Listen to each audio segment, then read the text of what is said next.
Aleluia, glória a Deus. Obrigado pelo carinho, é bom estar com vocês. Estou muito feliz, não só pelo privilégio de repartir da palavra de Deus, mas especialmente por poder estar aqui hoje com vocês. O pastor Ronaldo desperta o que há de pior em mim no lado brincalhão, mas eu vou ficar me comportando. Ele está bravo porque disse que eu aceitei o convite do chefe Gilson e não dele, mas ele me chamou no dia do aniversário da minha esposa, não tinha como. Vocês vão ficar do meu lado, não é verdade? Pelo menos ela vai ficar do meu lado, que é o que mais importa. Gente, antes de compartilhar a palavra, eu queria só dizer algumas coisinhas. Primeiro, meu nome é Luciano Subirá, sou pastor em Curitiba, no Paraná. Eu gosto sempre de me apresentar dizendo que Deus nos chamou ao Ministério de Ensino da Palavra. O nome desse ministério é também o endereço do nosso site, orvalho.com, e atualmente também o nome do nosso aplicativo, que você pode baixar em qualquer plataforma dos smartphones e dos tablets de graça. E eu gosto sempre de falar do que eu tenho de graça antes de anunciar o que eu vou vender. A gente tem muito, mas muito material. Alguém disse mensagem minha tem em torno de umas 300, eu não contei. Mas tem de muitos homens e mulheres de Deus, tanto lá no nosso site, como no aplicativo, é o mesmo conteúdo à disposição. Você pode baixar o áudio, tirar cópia à vontade para abençoar quem você quiser. Tem no formato de vídeo, tem no formato escrito de artigos, até alguns dos nossos livros. Você consegue dar o download completo, a versão full ali, de forma gratuita. O que normalmente não é de graça são os nossos livros, nossos materiais, porque além do custo da impressão, é a venda dos nossos materiais que, na verdade, subsidia tudo aquilo que nós fazemos. Eu fico sempre muito à vontade para encorajar a compra dos livros, para brincar com isso, até porque eu não ganho um centavo com a venda desses livros, a gente reinveste no ministério. Então, eu queria te encorajar. Tem dois deles, que além de ser uma bênção, está assim, para não ter desculpa nenhuma de adquirir.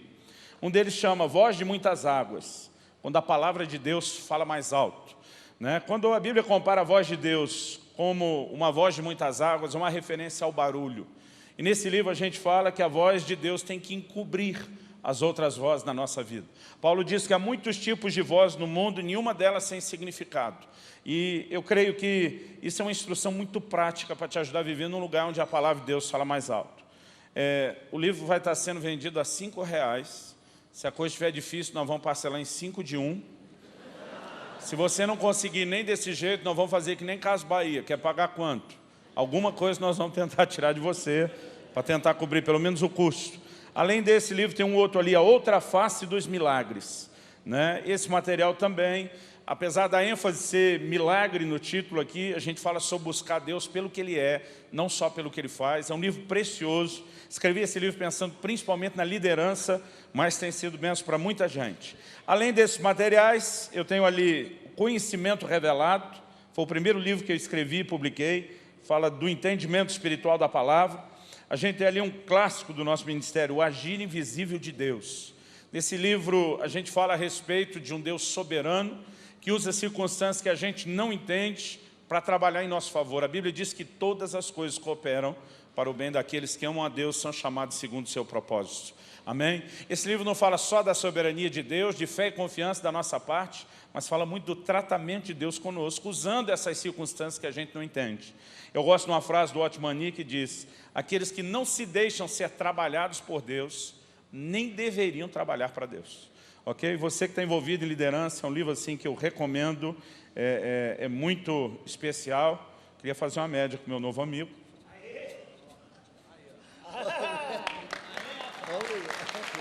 Deus te abençoe, apóstolo. E um livro que eu tenho divulgado bastante, da última vez que estivemos aqui, falamos sobre o assunto, é o livro Uma Questão de Honra, o valor do dinheiro na adoração. Eu creio que o entendimento desses princípios pode mudar não só a sua vida financeira, mas o que é melhor e mais importante, a sua relação com Deus. O foco é a relação do cristão com Deus e o dinheiro, e uma visão de honra e de adoração. E se você achar que tem cara de pau para isso, vira para o irmão ao seu lado e fala: eu profetizo, você vai me dar um livro desses de presente. Fala para ele: deixa Deus te usar, vaso. Fala para ele: amolece seu coração aí. A gente tem um livro ali também, do Dwayne Roberts. Ronaldo, você pode prestar atenção no meu aviso? Esse aqui vale a pena se trazer, viu? Gente boa esse cara. É um amigo nosso, ia dizer que é um americano, mas ele é um canadense. Eu conheci, é um dos que estavam envolvidos desde o início do IHOP. O IHOP é uma sigla, né, para International House of Prayer, ou Casa Internacional de Oração no inglês. Esses irmãos estão há mais de 17 anos, orando e adorando 24 horas por dia, 7 dias por semana. Você consegue imaginar um culto que começou 17 anos atrás, nunca mais terminou?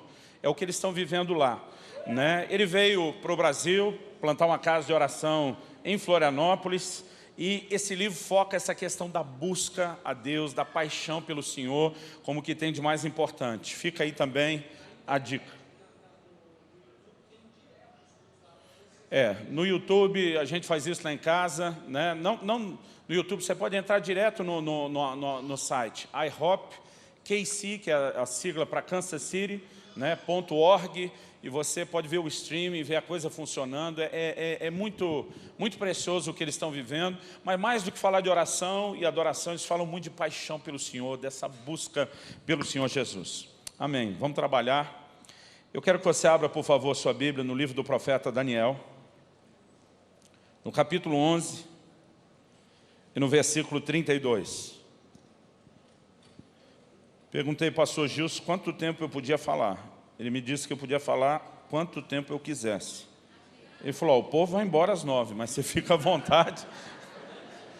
Eu vou tentar não abusar, mas eu creio que essa é uma noite especial. Eu creio que além de uma palavra de instrução ou de ensino, eu creio que vai haver uma graça, uma liberação de Deus, um mover do Espírito Santo nesse lugar. Você crê nisso? Faz uma cara quase ameaçadora aí para esse irmão que vai te dar um livro de presente. Fala para ele, papai vai te pegar de jeito hoje. Se você achar que tem liberdade para isso, fala para ele, vai acabar com a sua raça. Glória a Deus. Daniel, capítulo 11, versículo 32. Acompanhe ali comigo. O texto diz assim: aos violadores da aliança, ele com lisonjas perverterá. Mas o povo que conhece ao seu Deus se tornará forte e fará proezas. Eu não quero nem gastar tempo entrando na parte escatológica do texto. Mas há uma declaração que é feita a respeito do povo que é classificado como o povo que conhece o seu Deus. A Bíblia diz, esse povo será forte e fará proezas. Uma outra versão traduz, será forte e ativo. Na verdade, a palavra que foi traduzida como forte, no original hebraico, é a palavra shazak. Ela significa fortalecer, prevalecer, endurecer, tornar-se forte, firme, ser persistente. A NVI preferiu a opção que ele vai resistir com firmeza. Mas a outra palavra, além da que foi traduzida como forte, será ativo ou fará proezas, é a palavra hebraica asa. Ela significa fazer, manufaturar, realizar, fabricar, trabalhar, produzir, executar. Tudo está conectado com realização. E basicamente a ideia que eu quero explorar hoje com você é que conhecer a Deus afeta aquilo que nós somos e também aquilo que nós fazemos. O povo que conhece seu Deus será forte, mas também fará proezas. Terá poder de fogo, de grandes realizações. Então, eu quero explorar essa ideia do conhecimento de Deus, não o conhecimento comum, não o conhecimento natural. O Senhor Jesus, conversando com seus discípulos, diz, quem dizem os homens ser o Filho do Homem? Basicamente, ele está perguntando, e aí, como é que está a bolsa de aposta aí fora? O que estão falando de mim? Aí uns dizem, estão dizendo que você é Elias, que é Moisés, até Jeremias entrou nadando. Jesus diz, e vocês? O que dizem a meu respeito? Aí o Pedrão dá uma bola dentro e diz, tu és o Cristo, o Filho do Deus vivo. Quando ele diz isso, Jesus diz, bem-aventurado é você, Simão, filho de Jonas. E diz, porque não foi carne nem sangue quem te revelou, mas o meu Pai que está nos céus. Está dizendo esse nível de entendimento, essa informação, esse conhecimento, essa compreensão que você abraçou e assimilou, não veio do homem, isso é revelação do céu, é informação do Pai canalizando ao seu coração. Existe um nível de conhecimento, querido, que não é o que eu e você descobrimos sobre Deus, a respeito de Deus, o que falaram dele, é aquilo dele mesmo que ele nos revela. E eu quero te dizer que esse é o nível de conhecimento que afeta o que nós somos e o que nós fazemos. Essa ideia de que o conhecimento de Deus afeta o que somos e fazemos não é algo só do Velho Testamento. Eu comecei num texto clássico, que eu gosto dele, mas, por exemplo, em 1 de João, no capítulo 4, nos versículos 7 e 8, João diz: amados, amemo-nos uns aos outros, porque o amor procede de Deus, e todo aquele que ama é nascido de Deus e conhece a Deus. E diz: aquele que não ama não conhece a Deus, pois Deus é amor. Ele está dizendo que conhecer o Deus que é amor vai afetar a mim e a você no que nós somos e naquilo que nós fazemos. A característica do cristão de reproduzir o amor está conectado com a capacidade dele de ter a revelação de quem Deus é. Porque quando eu e você entramos no entendimento de quem Deus é, isso afeta o que nós somos, isso afeta o que nós fazemos. Mas eu quero explorar esse nível de revelação. Eu queria compartilhar algumas coisas com vocês. A primeira delas é um entendimento que eu tenho recebido de Deus através da palavra, de que toda a revelação que eu tenho de Deus, ela vai produzir em mim, em contrapartida, uma revelação a respeito de mim mesmo. Você pode repetir isso comigo? Só para efeito didático. Outro dia alguém falou: pastor, é espiritual esse negócio de repetir? Eu falei: não, é só pedagógico. É só para te ajudar a assimilar. Então diga comigo. Não, se possível, olha para esse irmão, que talvez se dobre a possibilidade de te abençoar ainda hoje. Alguém falou para mim outro dia: pastor, isso não é apelação? Eu falei: não, isso é o mais alto nível de apelação, não é só apelação. Vira para ele e diz assim: toda a revelação de Deus produz uma revelação de você mesmo. Nesse mesmo texto que eu citei de Mateus 16, eu vou correr aqui para a gente ganhar tempo. Quando Pedro diz: tu és o Cristo, Filho do Deus vivo, Jesus chama isso de revelação, não parou aí. Jesus vira para Pedro e diz: eu também te digo. O que é esse eu também te digo? Ele diz: agora é minha vez. Tu és Pedro, e sobre esta pedra edificarei a minha igreja. Jesus diz: agora é a minha vez de fazer uma revelação a respeito de você. Porque toda a revelação que nós recebemos de Deus vai produzir uma revelação de nós mesmos. A igreja romana fez confusão durante muito tempo com esse texto, querendo alegar que Pedro é a pedra. Nós sabemos que isso não é verdade. Primeiro que em 1 aos Coríntios 3,8, Paulo diz que nenhum outro fundamento pode ser colocado, além do qual já foi posto, que é Jesus Cristo. Ele é a pedra fundamental, ele é a pedra angular.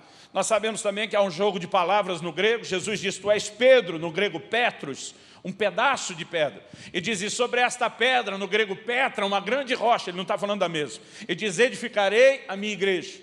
Mas mesmo que ele não diga que Pedro é a pedra principal, ele está dizendo: Pedro, você é feito do mesmo material. Pedro, você é parecido comigo, e você vai ser colocado sobre mim, e juntos nós vamos edificar algo para Deus nessa terra, que é a sua igreja. Pedro entendeu a mensagem. Lá na primeira epístola, de Pedro, capítulo 2, 4 e 5, ele chama Jesus de a pedra viva e diz: nós também, como pedras vivas, tipo igual ele, somos edificados sobre ele para que seja levantada a casa de Deus. Então toda a revelação que eu e você temos de Deus, querido, ela tem um propósito: produzir uma revelação de nós mesmos. Isso é um fato na Bíblia. Você vai perceber isso ao longo de toda a Escritura. Agora, a segunda coisa que eu quero falar é que existem dois tipos. Quando eu e você temos a revelação de Deus, teremos uma de nós mesmos. Mas essa revelação a respeito de nós, ela pode se dividir em dois tipos ou aspectos bem distintos. Uma delas diz respeito à nossa identidade nele, ao que nós somos nele. Eu gosto muito de um texto lá de 1 João, no capítulo 4, no versículo 17, quando João diz assim: tal qual ele é, falando de Jesus, tal qual ele é, somos nós também nesse mundo. Existe algo, querido, a respeito da nossa identidade nele, que nós precisamos entender melhor. Nós precisamos compreender a nossa posição, a nossa autoridade, aquilo que a palavra de Deus fala a respeito de nós. Tiago, quando escreve, diz que aquele que é ouvinte da palavra, mas não é praticante, é semelhante a alguém que se olha no espelho, depois sai e esquece de quem era. Agora, apesar de que ele esquece quem era, isso não muda o fato de que o espelho mostrou quem ele era. Ao usar essa ilustração, Tiago está dizendo que a palavra de Deus é como um espelho. E ela mostra quem de fato nós somos. O problema de muitos de nós é que o nosso envolvimento com a palavra é tão superficial, a nossa disposição de praticar, andar, caminhar nela é tão superficial, que qualquer percepção ou entendimento espiritual que a gente tenha sobre a nossa identidade, ele some, ele desvanece depois. Eu creio que se nós entrarmos no lugar mais profundo da revelação de Deus, inevitavelmente teremos também uma revelação maior a respeito de nós mesmos e vamos entender quem nós somos em Deus e o que nós podemos fazer. A Bíblia diz, o povo que conhece seu Deus será forte e fará proezas, grandes coisas. Você pode dizer amém? Amém. Agora, quem dera a revelação fosse só essa parte boa. Existe um outro aspecto da revelação, quando eu tenho a revelação de Deus, tenho uma de mim mesmo, que ela normalmente mostra aquela parte de mim que ainda não foi trabalhada, que ainda não se ajusta com aquela outra coisa que Deus está mostrando a meu respeito. E só a título de exemplo, eu quero citar 3 pessoas que quando tiveram a revelação de Deus, tiveram uma de si mesmo, mas enxergando essa parte, eu não sei se eu chamo de ruim, esse aspecto negativo, esse lado incompleto, a parte limitada, como você quiser classificar. O primeiro deles é Gideão. Quando o anjo do Senhor aparece para ele, Juízes 6, diz que Gideão entra em desespero, diz, ai de mim, eu vou morrer. Quando o Senhor diz para ele, não, você não vai morrer, ele fica aliviado, levanta o altar, chama Jeová Shalom, o Senhor é paz. Ele diz, Deus não estava me perseguindo, nem querendo acabar comigo, nem me matar. Mas a primeira reação é entender, eu vou morrer. Isso não aconteceu só com ele. Isso aconteceu também com Isaías. Isaías capítulo 6, ele tem uma visão, o Senhor assentado no alto sublime trono, serafins à sua volta, proclamando a santidade de Deus, diante da revelação da santidade de Deus que Isaías tem. Parece que algo é exposto a respeito dele mesmo, ele diz, ai de mim que vou perecendo. Ele diz, eu sou um homem de lábios impuros e habito no meio de um povo de impuros lábios. Basicamente ele está dizendo, sou farinha do mesmo saco. Os primeiros 5 capítulos, irmão, Isaías está batendo sem dó nem piedade na nação de Israel. Ele diz, o boi conhece seu dono, o jumento seu possuidor, mas Israel não me conhece, irmão, ele vai para cima, é cotovelada, ajoelhada, ele bate, como diria o mineiro, com força. Mas no momento em que ele tem a revelação da santidade de Deus, algo é exposto nele, e ele diz, eu sou farinha do mesmo saco, eu estou igual a todo mundo. Ele enxerga algo a respeito da sua limitação, ele enxerga algo a respeito da sua deficiência. Isso é um fato. Lucas capítulo 5. Quando Jesus entra no barco de Jesus e usa para pregar para a multidão. Irmão, deixa eu te dizer algo, nenhum de nós que disponibiliza para Deus aquilo que tem, os seus recursos, o seu negócio, o seu tempo, nenhum de nós que dispõe aquilo que nos foi dado a serviço do Rei Jesus jamais vai perder com isso. Você pode dizer amém?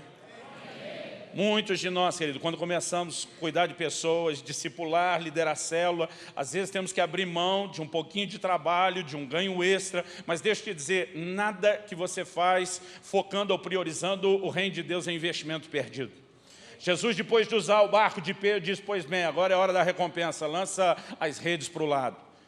Pedro responde, Senhor, o mar não está para peixe. Isso na tradução da Bíblia, na linguagem de hoje do pastor Luciano Subirraminha mesmo, né? Ele diz, nós pescamos a noite inteira, não deu nada.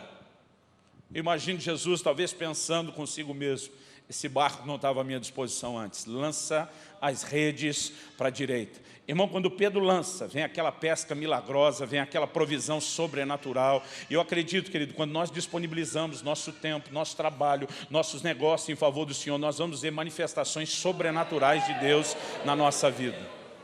Não é o que eu estou pregando, mas hashtag fica a dica. Qual é o ponto que eu quero? Quando Pedro vê quem está no barco, que é Jesus, o que Jesus está fazendo, qual a reação de Pedro? Senhor, afasta-te de mim, que eu sou um homem pecador. O que está dizendo? É melhor se eu não chegar nem muito perto, vai te contaminar. Porque quando ele entende quem é que está ali, é exposta a sua fraqueza, a sua limitação. Pastor, por que Deus deu a essas 3 pessoas uma revelação da sua própria limitação? Sabe que é justamente para Deus dizer, olha, por causa disso vocês não prestam, vocês não servem, eu não posso usar vocês? Absolutamente não. Porque para cada um dos 3 que ele mostrou fraqueza, ele também propôs uma missão. Para Gideão ele diz, vai nessa tua força e livra Israel da mão dos midianitas. Isaías, depois de enxergar o seu pecado, ouve uma voz dizendo, a quem enviarei, quem há de ir por nós. Ele diz, está contratando gente que nem eu, desse meu nível, com essas limitações, eis-me aqui, envia-me a mim. E para Pedro, quando diz, afasta-te de mim, que sou um homem pecador, Jesus olha para ele e diz, de hoje em diante, eu vou fazer de você um pescador de homens. Para cada um dos 3, mesmo ao mostrar limitações, ele não estava fazendo isso dizendo, eu quero desqualificar você, eu quero mostrar o quão longe você está de ser usado por mim, não foi nada disso. Aliás, quando Isaías reconhece que era um homem pecador, o anjo de Deus pega uma brasa do altar, tosta a boca do profeta. O que Deus está dizendo? Quando eu mostro a sua fraqueza, não é para condenar você, não é para pisar em você, não é para descartar você, é para te levar a um lugar de transformação, é para te levar para o próximo nível. Eu tenho provisão de mudança, eu tenho provisão de santificação para você. Nós precisamos entender, querido, quando a Bíblia mostra a nossa limitação, nunca é para nos desqualificar. A Bíblia, quando fala de Elias, vamos pensar junto, irmão. Você conhece um cara mais bipolar do que Elias? Na Bíblia? Eu não. Uma hora o cara está lá, avivamento, descendo fogo do céu, matando profeta que só. A nação de Israel cai de joelho, o povo grita, só o Senhor é Deus. Irmão, era o avivamento que todo pregador sonhou. Daqui a pouco o cara está enfiado numa caverna, pedindo para si a morte. E sabe o que é engraçado? Que a Bíblia diz que ele veio para cá, para essa caverna, fugindo de Jezabel, que ameaçou ele. E a Bíblia diz que ele veio para salvar a sua vida. Quer dizer, parece que ele vem para cá justamente porque não quer morrer. Aí chega diante de Deus, eu quero morrer. Se eu sou Deus, digo, então volta que Jezabel faz o serviço, cabeção. Pensa num cara bipolar. Agora sabe o que é interessante? A Bíblia fala de Elias assim, diz que ele era homem semelhante a nós. Interessante que a Bíblia não diz nem que a gente aqui é como ele. Ele é semelhante a nós. Ele é do nosso tipo. Ele é dessa nossa estrutura instável, volúvel. Mas quando a Bíblia fala isso, que ele não é para acabar com o cara. A Bíblia diz, era sujeito aos mesmos sentimentos, semelhante a nós, mas orou. E o céu fechou por 3 anos e meio. Era semelhante a nós, era gente como eu e você, com fraquezas, com limitações, com altos e baixos, mas orou de novo e o céu abriu e deu novamente chuva. Querido, nunca, quando a palavra de Deus apresenta a limitação de ninguém, é para desqualificar, nunca é para dizer o fim, nunca é para dizer você não pode ir além. Na verdade, há algo por trás dessa revelação que pode nos fazer crescer, que pode nos levar além. E eu creio que nós precisamos. Então, quando eu enxergo a Bíblia falando desses 2 tipos de revelação, eu acredito que há um propósito nisso, e nós precisamos entender por quê. Abra, por favor, sua Bíblia comigo, ou ligue a sua Bíblia, em 1 Coríntios, no capítulo 15, nos versículos 9 e 10. Um dos maiores desafios, principalmente quando falamos da igreja em células, está devolvendo o ministério na mão do povo, para que as coisas sejam exatamente como eram no começo. Que não foca o trabalho em cima de um pequeno grupo, do clero, o que quer que seja, ou como se chame. Um dos maiores desafios é quando nós começamos a encorajar as pessoas ao serviço, é gente que diz que não pode, que não consegue, que não dá conta. Interessante, querido, que a linguagem de alguns, ela ainda parece expressar até uma certa humildade. Não, pastor, eu não sou nada, eu não sou ninguém. Estou de irmão encorajando ele, querido, nós vamos contar com você, para discipular, para ajudar a cuidar. Ele falou para mim, eu só sou a mosca que pousou no cocô do cavalo do bandido. Eu até hoje estou tentando entender a extensão da frase. Mas é gente que ainda acha, querido, que ao falar isso está sendo humilde. Eu acredito que a gente não pode confundir humildade com mediocridade. Eu já volto nesse assunto, vamos ler o texto aqui. Paulo começa dizendo assim, versículo 9. Porque eu sou o menor dos apóstolos, que mesmo não sou digno de ser chamado apóstolo, pois persegui a igreja de Deus. Irmão, se você ler só o versículo 9 e parar aqui, vai parecer que Paulo está se lamentando, que ele está lastimando, dizendo, eu nunca vou ser nada, eu nunca vou ser ninguém, eu não posso ir muito longe, afinal de contas, tem um passadinho meio pesado. Mas graças a Deus o texto e a conversa de Paulo não para aqui. Olha o versículo seguinte, o 10. Mas, e Deus seja louvado por esse mas, pela graça de Deus sou o que sou, e a sua graça que me foi concedida não se tornou vã. Antes, trabalhei muito mais do que todos eles, todavia não eu, mas a graça de Deus comigo. O que Paulo está dizendo? Se você olhar a minha história, se você olhar o meu passado, eu não mereço ser chamado apóstolo. Eu persegui a igreja de Deus. Paulo diz, eu sei quem eu era, eu sei de onde eu saí, eu sei o que eu fiz. Se avaliar só por isso, eu não teria lugar nenhum, espaço nenhum de contribuir com o reino de Deus. Eu nem merecia esse título, eu nem podia estar nivelado com os caras. E diz, mas, pela graça de Deus. Irmão, o que define a minha, você, não é a nossa história, não é o nosso passado, a minha, a sua identidade, é a manifestação da graça de Deus. E nós precisamos nos desprender, querido, do passado, mesmo do presente, de uma visão de limitação.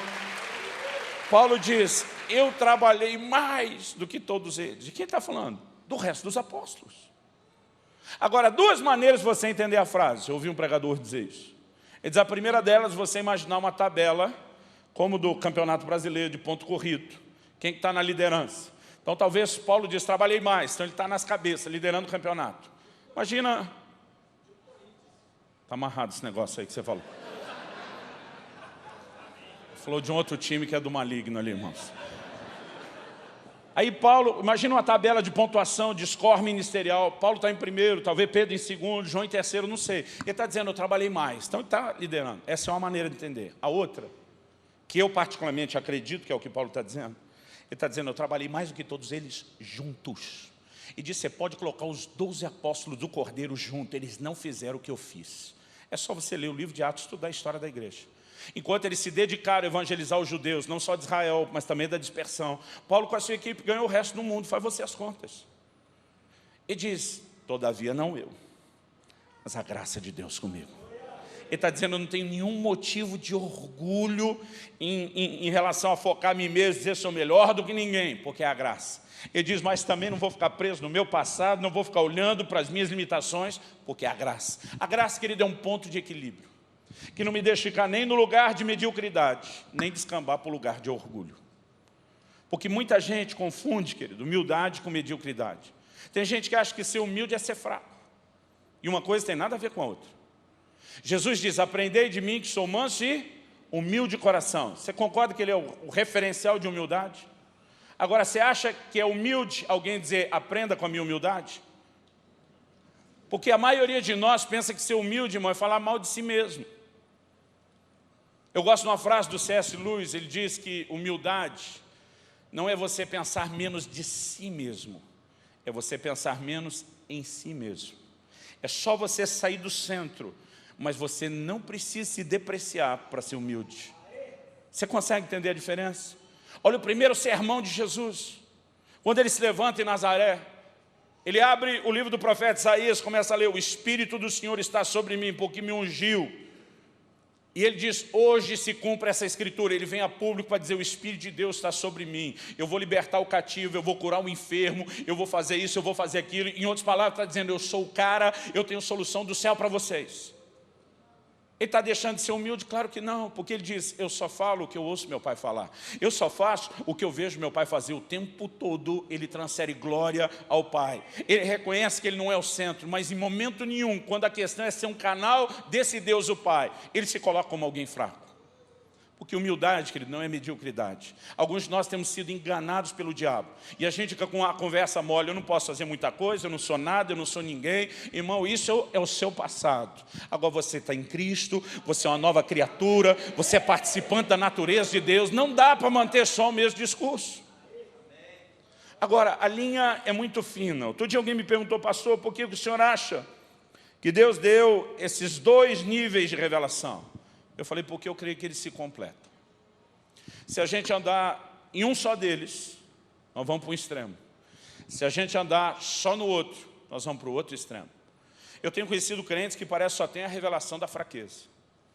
Os caras sentam e choram, nós não somos nada, ninguém, nós vamos ficar apanhando do diabo, a gente merece um pouco disso, e temos que aqui aguentar até que Jesus nos leve para o céu e acabe com essa miséria.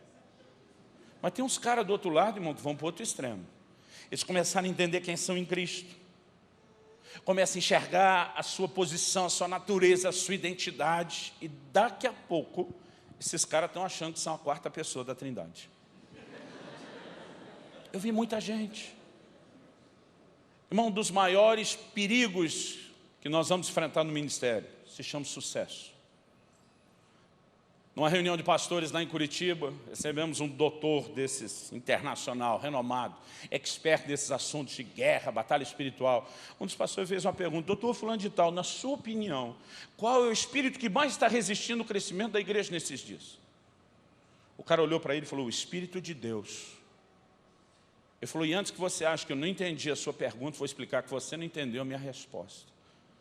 E diz, a Bíblia diz, Deus resiste ao soberbo, mas dá graça aos humildes. Ele falou: o problema de vocês, pastores, é que basta ter um pouquinho de sucesso, vocês começam a achar que são alguma coisa, que vocês é que fizeram isso, e aquela graça que estava se manifestando, ela começa a ser retirada. Ainda bem que eu nem estava na reunião, só me contaram depois. Mas é algo, querido, que pode acontecer comigo e contigo. E nós precisamos entender, querido, que Deus não vai fazer nada por causa de nós, no sentido de termos alguma habilidade, nem vai deixar de fazer também por causa de nós, da nossa limitação. Eu gosto muito de uma frase do pastor Eibe, que ele diz: não é por causa de nós, é a despeito de nós, é apesar de nós. Mas há um lugar, querido, de compreensão, onde você começa a perceber que essas duas revelações, elas se completam. Eu acredito que deve haver um equilíbrio entre fraqueza e força. Os dois têm a sua importância. Os dois têm a sua importância. Entender um pouco de cada um vai me levar a um lugar de equilíbrio. Por quê? Perceber as minhas fraquezas me permite ser trabalhado por Deus. Quando Isaías diz: sou um homem de lábios impuros, isso permite que ele receba um toque de Deus, de santificação naquela área problemática. O apóstolo Paulo escreve aos Coríntios e diz: quando estou fraco, então é que sou forte. Ele diz: porque Deus disse a ele: minha graça te basta e o meu poder se aperfeiçoa na fraqueza. Basicamente, Deus está dizendo: enquanto você não reconhece suas limitações, Paulo, eu não posso agir aí, o meu poder não vai se manifestar, não vai acontecer nada especial. Então, é importante a gente ter a revelação da limitação. Importante também, como eu disse antes, para que a gente não descambe para o terreno do orgulho. Abra sua Bíblia comigo em 1 Coríntios, capítulo 1, versículo 26. Fala para o vizinho e fala: só não esquece aquele meu presente no final. 1 Coríntios, capítulo 1, versículo 26. E diz assim: irmãos, reparai, pois, na vossa vocação, visto que não foram chamados muitos sábios segundo a carne, nem muitos poderosos, nem muitos de nobre nascimento. Pelo contrário, Deus escolheu as coisas loucas do mundo para envergonhar os sábios, escolheu as coisas fracas do mundo para envergonhar as fortes, e Deus escolheu as coisas humildes do mundo e as desprezadas e aquelas que não são, para reduzir a nada as que são. Com qual propósito? A fim de que ninguém se vanglorie na presença de Deus. Outro dia eu estou encorajando um irmão do trabalho: não, pastor, eu não sou nada, eu não sou ninguém. Eu falei: por isso que você é um bom candidato. A Bíblia diz que Deus resolveu escolher as coisas que não são. Você acha que não é? Você está no time da escolha de Deus. Não, pastor, eu não tenho sabedoria e entendimento. Ele escolhe as coisas loucas. Ah, eu sou forte. Ele escolhe as fracas. Para que ninguém se glorie. Aliás, olha o versículo 31 que finaliza o capítulo. Para que, como está escrito, aquele que se gloria, glorie-se no Senhor. No final das contas, querido, nenhum de nós vai poder se apresentar diante de Deus e dizer: pois é, Deus, o Senhor viu que eu era o cara, né? Que eu vi o que eu botei para quebrar, arrebentei, poucos multiplicaram que nem eu. Irmão, no final das contas, Deus faz questão que ninguém tenha nada de que se gloriar, a não ser no Senhor. E dizer como Paulo: não eu, mas a graça de Deus, a bondade de Deus, o favor de Deus, a misericórdia de Deus. Você consegue entender isso? Agora, se por um lado, querido, eu e você precisamos entender fraquezas, porque elas nos permitem ser trabalhados por Deus, nos permite ser tratado por Ele. Por outro lado, perceber a nossa força nele nos permite realizar grandes coisas. Abra sua Bíblia em Joel, no capítulo 3. Esse texto me inspira desde a minha adolescência. Joel, capítulo 3, versículos 9 e 10. Deus começa dizendo assim: proclamai isso entre as nações, apregoai guerra santa, suscitai os valentes. A palavra valente aqui não fala só de alguém que tem coragem. É a linguagem para falar dos soldados que se dispunham a ir à batalha sem medo de entregar sua vida pela causa. Apregoai guerra santa e suscitai os valentes. Cheguem-se, subam todos os homens de guerra. Então Deus está tentando convocar e levantar um exército para a sua guerra. 10. forjai espadas das vossas relhas de arado e lanças das vossas podadeiras. É uma batalha de improviso. Deus está dizendo, não tenho soldado, preciso levantar, não tem arma, vocês vão ter que improvisar. Aliás, deixa eu dizer algo. Basicamente, Deus está dizendo, me entrega suas ferramentas de trabalho e usa isso em prol do meu reino. Isso deveria fazer algum sentido para nós. Um dos lugares, querido, onde mais eu e você podemos exercer influência para tocar e ganhar pessoas, é no exercício do nosso trabalho. Deus diz, estou disposto a usar tudo isso, trazer isso tudo para essa guerra. Mas aí ele termina dizendo o seguinte, e diga ao fraco, eu sou forte. Outro dia eu vi um pregador de fé, e eu amo o assunto, não me entenda mal, amo pregar sobre fé. O cara está dizendo, Deus diz, diga ao fraco, eu sou forte. Você que fica dizendo que é fraco, não podia dizer que é fraco, porque na verdade Deus está dizendo que você é forte. Não, querido. Deus, momento nenhum, deixou de reconhecer nossa fraqueza. Ele não diz, diga o que acha que é fraco, mas não é, está equivocado. Não foi isso que ele falou, diga o fraco. Deus chamou o cara do quê? De fraco. Deus diz, você é fraco mesmo, fraquinho, fraquinho. Mas Deus diz, você vai mudar seu discurso, sabe por quê? Eu estou chamando você para guerrear a minha guerra, não é a sua guerra. E a partir do momento que eu te alistei para o meu exército, você não vai guerrear na sua habilidade, você não vai guerrear na sua força. Agora o negócio é comigo junto, e porque eu e você estamos em parceria, muda o seu discurso, esquece a sua fraqueza, vê o que nós vamos fazer juntos e começa a reconhecer a sua força. Mas é a força nele. Se tirar isso, irmão, eu e você continuamos sendo fracos. Mas há algo que eu e você podemos experimentar, que é a percepção desse poder de realização de grandes coisas, quando entendemos também o que somos nele, junto com ele. Eu creio que é um equilíbrio entre essas duas coisas. E nós precisamos avançar e amadurecer nesse quesito, nessa questão desse equilíbrio. Eu acredito que eu e você não podemos exaltar nossas fraquezas acima da graça de Deus. Não reconhecê-las é um erro. Colocá-las acima da esfera de ação da graça de Deus é outro erro. Eu descobri na Bíblia como tirar Deus do sério. Esse Deus longânimo, paciente, misericordioso. Eu descobri como fazer ele perder a paciência. E eu quero que você veja isso comigo em Êxodo, no capítulo 4, a partir do versículo 10. Deus se revela a Moisés, naquele episódio da sarça ardente. Deus o envia a Faraó com a mensagem, mas no versículo 10, Moisés começa a dar desculpa. O texto diz, então disse Moisés ao Senhor, Senhor, eu nunca fui eloquente, nem outrora, nem depois falaste ao teu servo, pois sou pesado de boca e pesado de língua. A primeira coisa que eu acho interessante é querer explicar para Deus como se Deus não soubesse. Não, Deus, sou ruizinho, não presto, o senhor não está entendendo, Deus. Eu não tenho nada para te oferecer. Eu não consigo fazer esse negócio que você está pedindo para eu fazer. Versículo 11. Respondeu-lhe o Senhor, quem fez a boca do homem? Ou quem faz o mudo, ou o surdo, ou o que vê, ou o cego, não sou eu, Senhor? Basicamente Deus está dizendo, Moisés, quem que você acha que é o fabricante? Quem que você acha que entende de assistência técnica? Aí ele diz no 12, vai, pois, agora, e eu serei com a tua boca, e te ensinarei o que has de falar. Irmão, essa é a hora que eu queria ver Moisés levantando para dar glória, para aplaudir de pé, para dizer aleluia, glória a Deus, talvez até dar uma sapecada no modo pentecostal. Mas sabe o que Moisés faz? Ele continua murcho. Depois de tudo isso. Irmão, fala aí, não é que o cara assim, está lá no momento, lá no quarto, que ele não sabe se o Espírito Santo pôs algo no coração ou não. Deus se manifestou de uma forma gloriosa. Deus está dizendo, vai com a tua boca, vai, eu serei com a tua boca, eu te ensinarei o que você vai falar. Aí ele insiste, versículo 13. Ele, porém, respondeu, Senhor, envia aquele que hás de enviar, tipo qualquer um, menos a mim. Versículo 14. Então se acendeu a ira do Senhor contra Moisés. Vira para o irmão ao seu lado, fala para ele, quer tirar Deus do sério? Fala para ele, continua dando desculpa e dizendo que você não pode fazer o que Ele quer que você faça.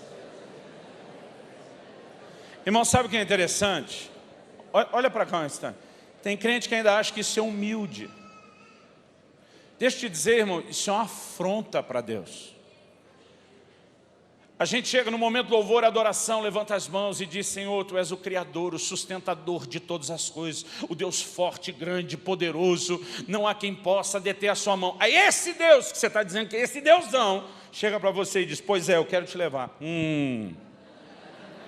Escolheu o cara errado. Primeiro você está dizendo, você não tem nenhum serviço de recrutamento, seleção decente para acertar quem serve. Agora, se esse Deus, irmão, que a gente estava cantando que é tudo que é, não consegue nem escolher um cara, ou uma mulher, uma pessoa decente para fazer a obra de Deus, será que Ele é tudo que a gente falou que é? Não, sou cheio de defeitos, escolheu errado. Deus está do outro lado, dizendo: cabeção, eu mudo defeito, eu transformo você, eu te capacito. Ele diz: até funciona com os outros, comigo não. Irmão, o que você está falando para Deus? Você está dizendo que você não é Deus coisa nenhuma, você não sabe escolher ninguém, você não consegue sustentar o que você está falando, você não muda um cara como eu. E o pior é o crente achar que isso é bonito ou humilde. Você está afrontando Deus. E a Bíblia diz que a ira do Senhor se acendeu. Vai para Jeremias capítulo 1. Pelo menos a gente tem o consolo de saber que não é só a gente que fala essas bobagens, que outros que ele usou já fizeram isso. Jeremias capítulo 1, versículo 4. A mim me veio, pois, a palavra do Senhor dizendo: antes que eu te formasse no ventre materno, eu te conheci. Antes que saísse da madre, te consagrei, te constituí profeta às nações. Irmão, já pensou ouvir um trem desse? Versículo 6. Então lhe disse eu: ah, Senhor Deus. Quando começa com esse não é coisa bom. Ah, Senhor Deus, eis que não sei falar, porque não passo de uma criança. Essa palavra criança aqui não é o bebê recém-nascido, já é um menino. Não é homem, mas já é menino. Vamos pensar, Deus diz: Jeremias, quando você estava lá no ventre da sua mãe, quando você ainda era um feto, eu te ungi. Eu te consagrei profeta às nações. Quer dizer, quando ainda feto, ele já era um profeta. Isso me fez apelidar ele nessa fase de um profeta, que é o feto profeta. Quer dizer, quando ele nasceu e deu a primeira choradinha bebê, irmão, já era um choro profético. E aliás, eu acho que quando nasceu já é mais profeta que no ventre, que pelo menos agora está conseguindo fazer algum barulho. Agora Jeremias está dizendo: eu não passo de um menino. Irmão, essa nova fase menino já é mais do que o feto, já é mais do que a criança. Eu acho que na pior das hipóteses ele tinha que dizer: não estou lá ainda, mas já melhorei um pouquinho. Mas ele diz: não, eu não passo de uma criança, eu não sou nada, eu não sou ninguém.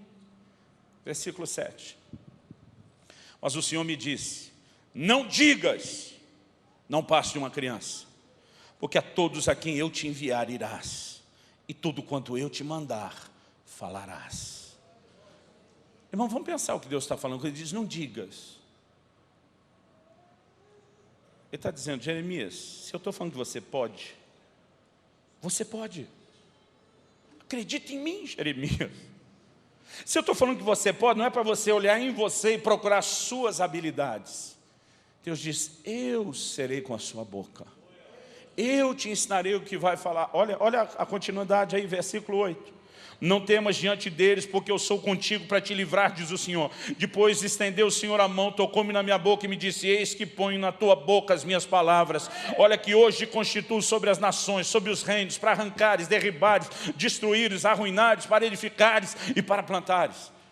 Deus começa a dizer: Jeremias, para de desculpa. Eu creio que há um desespero no coração de Deus quando eu e você começamos a dar desculpa. Primeiro nós estamos dizendo: você não é sério, você não é Deus de verdade, você não pode nada. Você não sabe nem escolher quem você está chamando. E o pior é que além de escolher errado, não consegue consertar quem você está escolhendo. Você acha que é isso que Deus é? Que Ele é assim tão fraco, tão limitado? Eu prefiro pensar em outra perspectiva. Se Deus está olhando para mim, para você, dizendo: você pode. Irmão, várias vezes já perguntei para Deus: onde o senhor está com a cabeça quando me chamou para o ministério? Tem hora que você fica olhando para você e diz: não pode, o que deu na cabeça de Deus para me chamar?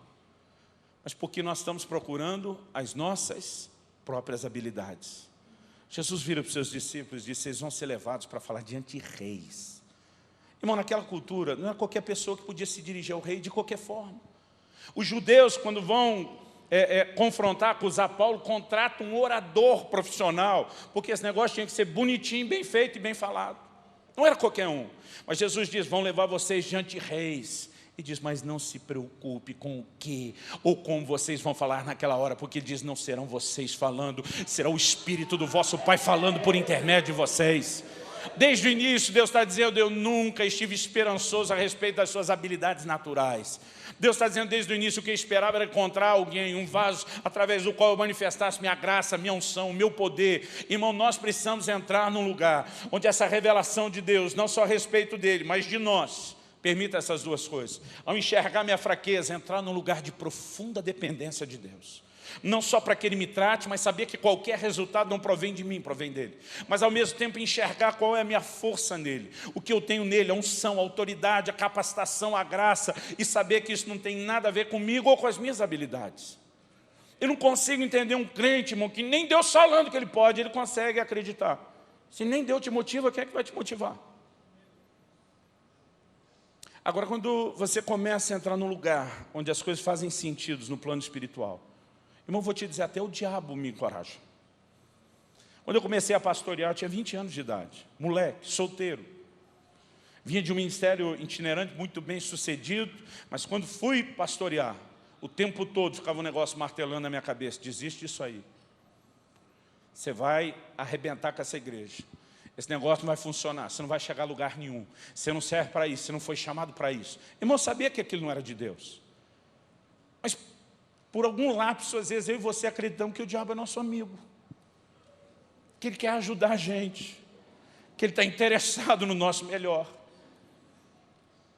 Irmão, depois de estar um tempão debaixo dessa opressão, você não dá conta, você não aguenta, você não consegue. Um dia eu falei, não, primeiro isso não é de Deus. Ele tem me chamado, ele tem falado a respeito disso. Isso aqui só pode ser coisa do cão. Aí eu comecei a pensar, falei, peraí, diabo, nós não somos amigos. Pelo menos te considero um. Você nunca se preocupou em ajudar o reino de Deus. Sabe que agora de repente você converteu e não quer que a igreja sofra comigo estando no lugar errado do ministério. Sabe que você está tão preocupado, interessado com as coisas de Deus, de repente a ficha caiu, irmão. Mas tem coisa que é só o Espírito Santo para abrir os olhos da gente. A ficha caiu. Eu falei, na real, até tu miserável sabe o que Deus vai fazer através da minha vida. Até você enxerga a movimentação do reino espiritual. Até você, quando eu nem comecei esse negócio direito, já me enxerga como uma ameaça. Irmão, cada vez, a partir daquele dia que o cão dizia, não pode, eu entendi o contrário, pode. Estou com medo de você, estou preocupado com você. Até o cão me anima, me motiva a fazer a obra de Deus. Nós precisamos entrar num outro lugar, querido, onde as mentiras caiam por terra. Me ouça com atenção, eu creio que eu falo pelo Espírito de Deus. Deus vai levar vocês a um lugar e uma dimensão de conquista que vocês ainda não conseguiram entender. Essa revelação precisa vir do alto. Não é apenas motivação sendo bombada do púlpito, é mais do que isso. É um lugar de revelação, querido, onde os nossos olhos se abrem. Você consegue entender isso? Para terminar, que já deve estar dando a hora de terminar. Eu comecei a perceber que quando a Bíblia destaca as fraquezas daqueles que Deus chamou, nunca é para trazer a ideia de empecilho. Gideão disse, eu vou morrer. Deus disse, vai não, vai livrar Israel da mão dos midianitas. Quando Isaías diz, eu vou perecer, eu sou um homem de lábios impuros. Deus disse, não, eu tenho para você, Isaías, que está ciente da sua limitação, eu tenho para você uma missão. Mas eu não quero mandar você na sua própria força. Eu quero que você vá por mim. Eu quero te enviar. Eu quero meter uma hashtag nas suas costas e me representa. Vai debaixo da minha autoridade. Você é uma extensão minha na terra. Quando Pedro está olhando, dizendo, Senhor, eu dou conta não. Afaste de mim, fica longe, diz Pedro. Você vai ser pescador de homens. Você não faz ideia a dimensão da coisa. Você acha que isso aí foi muito peixe sendo arrastado. Você ainda vai passar rede no reino espiritual. Você vai ser um instrumento para atrair muita gente. Agora, Deus não está falando de gente perfeita. Deus está falando de gente como eu e você, de gente como Elias. Agora deixa eu te dizer algo, querido. Há um lugar onde a revelação brota. E nós precisamos voltar para um lugar de relacionamento com Deus. Joel Comiskey fez uma pesquisa conhecida nas maiores igrejas em célula do mundo. E derrubou alguns mitos que mostram algumas características dos líderes que multiplicam mais suas células. Você deve conhecer isso. Descobriu que não tem nada a ver se o cara é introvertido ou extrovertido. Até o show tinha propagado um mito que se o cara tem a pegada evangelística multiplica mais do que o que tem a pastoral. Isso caiu por terra, não tem nada a ver se é homem, se é mulher, condição social. Ponto que mais se destaca nos que mais multiplicam célula: o tempo devocional que o líder tem com Deus todos os dias. Sabe por quê, querido? Existe um lugar onde as revelações nascem. Esse lugar se chama um lugar de oração. Por boca do profeta Jeremias, Deus diz: invoca-me que te responderei. Mas ele não parou aí. Para a maioria de nós, oração é só essa primeira parte. Eu peço, Deus atende. Acabou. Deus diz: invoca-me que te responderei. E ele diz: anunciar-te-ei coisas grandes e ocultas que tu não sabes. Irmão, o lugar da oração é um lugar de revelação. Eu, na minha adolescência, eu comecei a me trancar no meu quarto várias horas por dia para orar. Eu fiquei por muitos meses, pelo menos 4 horas por dia, trancado naquele quarto orando. Aquele quarto começou a me enlouquecer, querido. Porque enquanto eu estava orando, eu via coisas absurdas. Eu pensava: surtei, estou louco. Eu me via escrevendo livros. Eu via esses livros sendo traduzidos, sendo espalhados pelo mundo. Eu me via pregando diante de multidões. Eu via orando com pessoas, milagres acontecendo. Eu pensava: surtei, estou ficando megalomaníaco. Mas quando eu saía daquele quarto um tempo, sumia as loucuras. Mas toda vez que eu voltava para orar, começava a ver aquelas coisas. A maior parte de tudo aquilo que eu vi naquele quarto, na minha adolescência, eu já vi se cumprir na minha vida nos últimos anos. A verdade, o que eu não sabia é que Deus estava tentando me anunciar as coisas grandes e ocultas que eu não sabia. Ele está dizendo: eu vou te levantar um lugar onde a minha graça vai se manifestar através de você.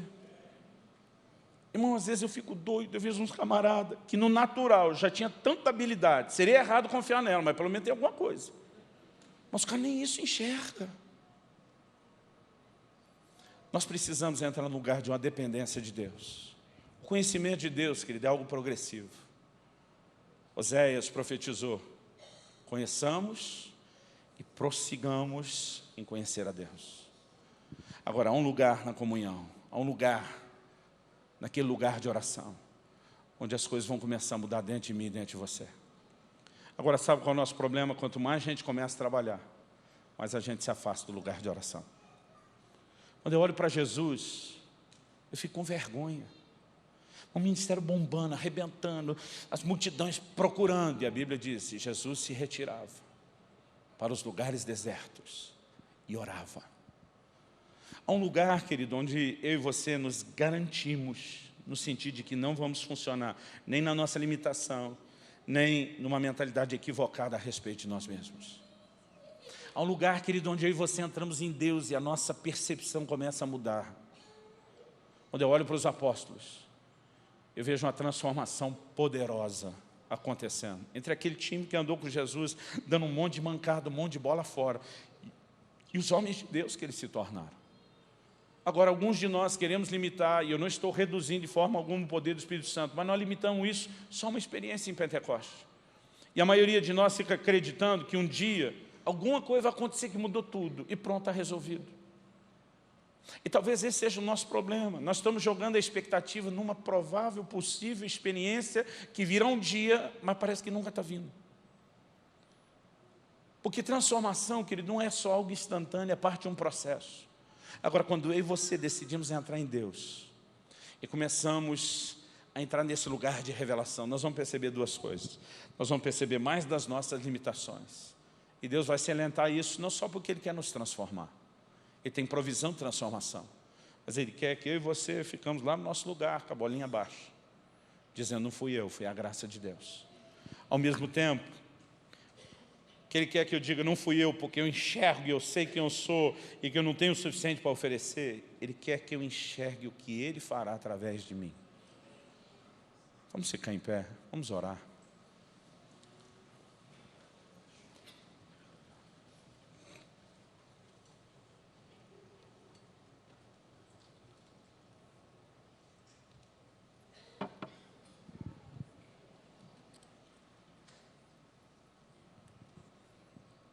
Eu nasci e cresci num lar que valorizava muito o estudo.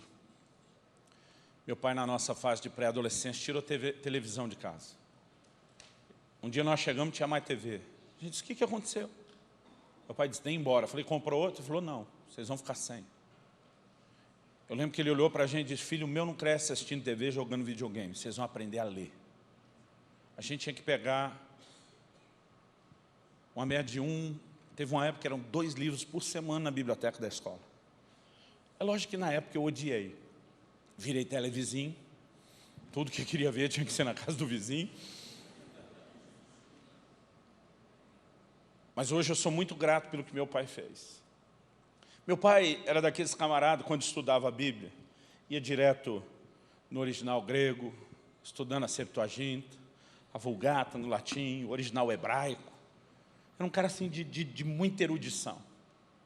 Ele pediu poucas coisas para nós os filhos. Uma delas, ele queria que todo mundo se formasse na faculdade. A gente foi treinado a valorizar esse negócio de uma forma que você não tem ideia. Mas quando foi chegando a época de ir para a faculdade, um dia o Espírito Santo falou comigo, eu não quero que você vá para a faculdade. Eu falei, Deus, mas eu quero muito. Ele disse, mas eu não quero. Eu falei, então vou pelo menos para o seminário fazer teologia. Ele disse, eu também não quero que você faça teologia. Eu falei, por quê? Lá naquele lugar de oração, onde as revelações nascem, o Espírito Santo um dia me disse, eu vou te levantar como um ensinador para as nações. E quando você chegar lá, eu não quero que nem você, nem ninguém ache que foi a sua habilidade ou a sua capacidade. Eu quero manifestar a minha graça através de você. Irmão, não sou contra estudar. Mas pensa na dor que eu carreguei por muitos anos, era no teu tal do diploma. Ainda tentei burlar, entrei no Instituto Bíblico, que não era assim uma faculdade. Falei, vou fazer um negocinho para pelo menos ter um diplominha pequenininho.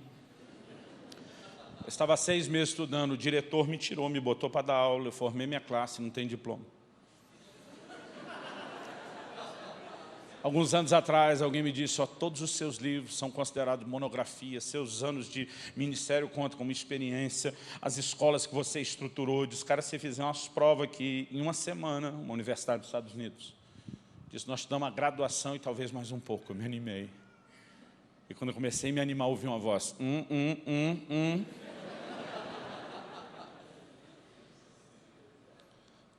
Sabe por quê, querido? Às vezes a gente está tentando ter uma certificação diante das pessoas, de algo que é humano. Agora sim, ó.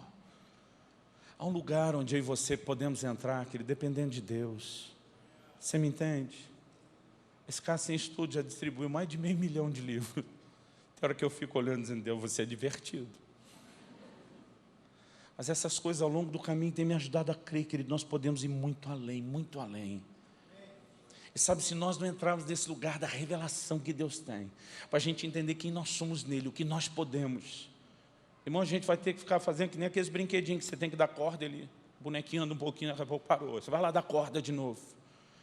E me entenda, eu creio que encorajamento, motivação é algo bíblico que nós temos que fazer. Mas não dá para ficar dando corda em você, querido, só na sua alma, só nas suas emoções. Tem que ter algo mais te movendo, tem que ter algo mais te fazendo enxergar os níveis de conquista, os horizontes espirituais que Deus vai proporcionar. E eu creio que é nesse lugar que Deus quer que a gente entre. Eu quero que você comece a orar nessa hora. Eu gostaria que você não apenas orasse dizendo, Senhor, eu quero ter uma revelação maior do Senhor e, consequentemente, de mim mesmo. Mas eu creio que muitos de nós temos que nos arrepender diante de Deus. Pelo tanto que a gente se depreciou, pelo tanto que a gente ofendeu a Deus, dizendo não de uma forma direta, mas indireta, nem você pode me levar a ser ou fazer coisa nenhuma.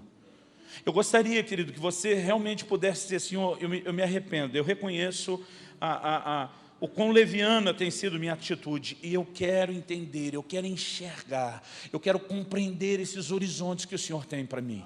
Eu quero ser movido por uma revelação, eu quero andar num nível de fé sobre as conquistas que não tem nada a ver com aquilo que eu já vi acontecer.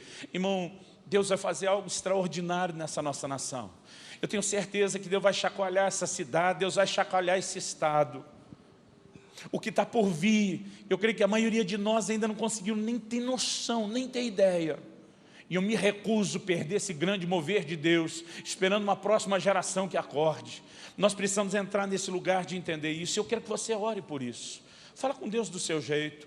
Eu pedi para você ficar em pé, mas ora como você achar melhor, em pé, sentado, de joelho. Se você quiser orar no seu lugar, quiser vir para frente, ir para o fundo, não me importa como você vai fazer isso. Mas esquece quem está perto de você. Espírito Santo, vem sobre nós. Espírito Santo, se você não vivificar essa palavra, terá sido só um discurso, só uma palestra, e nós precisamos de mais do que isso. Abre os nossos olhos, Senhor. Só o Senhor pode trazer revelação. E nós clamamos por uma revelação maior de Ti, que trará, ó Deus, consequentemente uma revelação maior de nós mesmos. Nós queremos enxergar nossas limitações, ainda há muito a ser mudado, moldado, transformado, mas nós Te louvamos, porque o Senhor ainda tem brasas no altar para tocar as nossas vidas, o Senhor ainda tem provisão para a nossa transformação, o Senhor ainda tem a capacidade sobrenatural, como Deus poderoso, grandioso que é, de trazer transformação para gente como nós. Pai, nós queremos enxergar também aquilo que somos e podemos em Ti. O Senhor nos fez participantes da Sua natureza. O Senhor tem nos dado unção, graça, capacidade sobrenatural. O Senhor prometeu que não diria respeito a nós mesmos, que seria a obra do Teu Espírito Santo. Oh Espírito Santo, nós queremos Te dar mais lugar e espaço, para que o Senhor haja, se manifeste através de nós. Nos arrependemos, porque muitas vezes ainda achamos que se tratava de humildade, quando nos prendemos apenas no lugar de mediocridade. Nós queremos sair do centro, como Jesus falava do Pai, como Paulo dizia, não fui eu, foi a graça de Deus. Nós queremos pensar menos em nós mesmos, mas nos recusamos a pensar menos de nós mesmos. Clamamos por esse equilíbrio, Senhor, de fraqueza e força, que em tudo somos levados a olhar e enxergar a Tua graça, a Tua ação nas nossas vidas. Oh Espírito Santo, eu clamo por cada um dos meus irmãos e irmãs neste lugar, por cada um dos líderes que o Senhor tem levantado, não só nessa igreja, mas nessa cidade, que venham dias de uma revelação mais profunda, que o Teu convite ao lugar secreto, ao lugar da comunhão, se intensifique nos nossos corações. Que a gente descubra mais do que apenas invocar e ser respondido. Nós queremos ouvir o Senhor anunciando coisas grandes e ocultas que não sabemos ainda. Ah, Senhor! Ah, Jesus!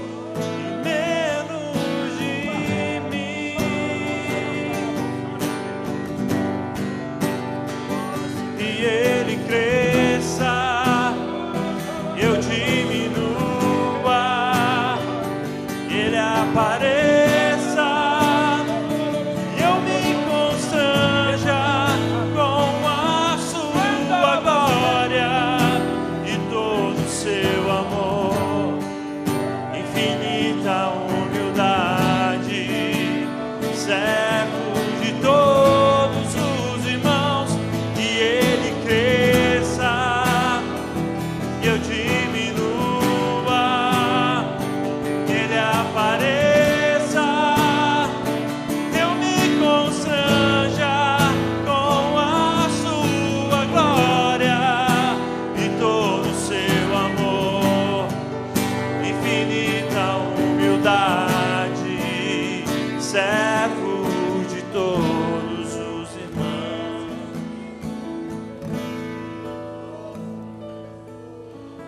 Se você puder, levante pelo menos uma das suas mãos ao Senhor.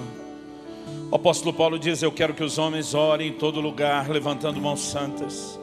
Muitas vezes nós perdemos o entendimento do que isso significa.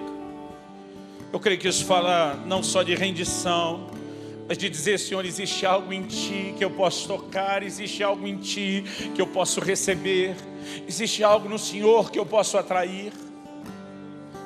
Eu quero que nessa hora você comece a clamar pela capacitação sobrenatural. Eu quero que você comece a orar e dizer, Senhor, eu quero experimentar mais da Sua graça na minha liderança, na liderança de célula, no discipulado das pessoas que me foram confiados. Se você ainda não é um líder, um discipulador, daquilo que você pode se tornar em relação a isso, começa a dizer, Senhor, eu quero confiar na manifestação dessa graça. Eu dependo da ação do Espírito Santo. Eu creio que quando eu for falar de Jesus, não vou ser eu sozinho. O Teu Espírito vai pôr as palavras na minha boca. Quando eu precisar encorajar, corrigir, fortalecer alguém, Não será apenas aquilo que eu acho ou eu penso, mas o Senhor vai se manifestar através de mim.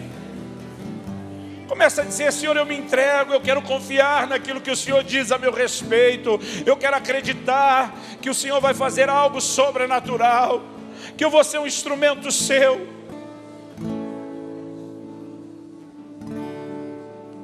Deus, nós estamos nessa noite diante de Ti.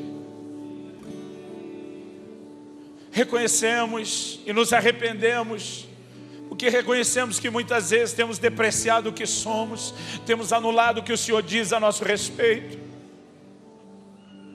E queremos daqui por diante, ó Deus, perceber que se há alguma diferença entre o que o Senhor falou a nosso respeito e o que nós enxergamos de nós mesmos, o erro não está em Ti, o erro está em nós.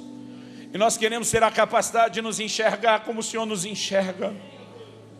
Abre os nossos olhos, que venha um novo tempo, que venha uma nova dimensão da revelação, que fará de nós aquilo que diz a Tua palavra: o povo que conhece o seu Deus será forte e fará proezas. Se você crê e concorda, diga amém. Se você recebe essa palavra, diga amém. Dê ao Senhor um forte aplauso. Glória a Jesus. Glória a Jesus. Glória a Jesus. Glória a Jesus.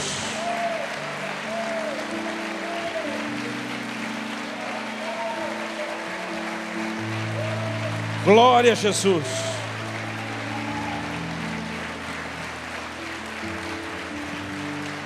Se você puder, fala para alguém perto de você, fala: o povo que conhece o seu Deus. Fala assim, ó, está falando de nós. Será forte e fará proezas. Amém?